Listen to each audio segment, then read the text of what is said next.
Alright, engineering students, let's dive into the world of PLCs and ladder logic. Imagine you're an electrician back in the day working with physical relays and switches to control machinery.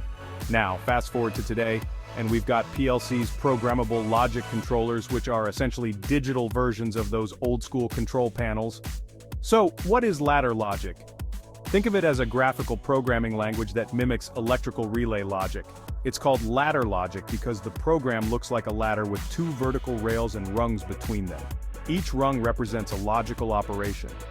At the top of the ladder you have your power supply, and at the bottom you have your ground. The rungs in between represent various control logic elements like inputs, outputs, contacts, and coils. When the conditions on a rung are met, current flows from the top to the bottom, just like a real electrical circuit. Now let's break down a simple example.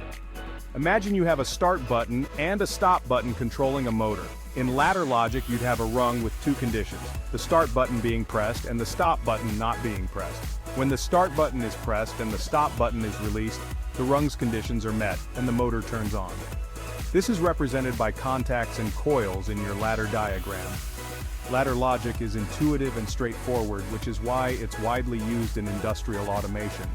It allows technicians to quickly understand and troubleshoot control systems without needing deep programming knowledge. One cool thing about ladder logic is its ability to handle complex operations with simplicity.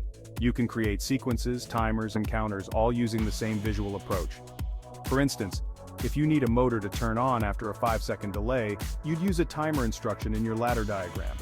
Many PLCs come with software that lets you design, simulate, and troubleshoot ladder logic programs before uploading them to the actual hardware. This makes it safer and more efficient to develop control systems. So, why should you care about ladder logic? Well, if you're aiming for a career in automation, robotics, or any field involving machinery and control systems, understanding ladder logic is a must. It's a foundational skill that'll make you a more versatile and competent engineer. That's a quick overview of ladder logic and PLCs. I hope this simplifies things and gives you a solid starting point. Keep exploring, keep learning, and soon you'll be designing complex control systems like a pro. Thanks for watching. If you found this helpful, don't forget to like, share, and subscribe for more engineering tips and tutorials. See you next time.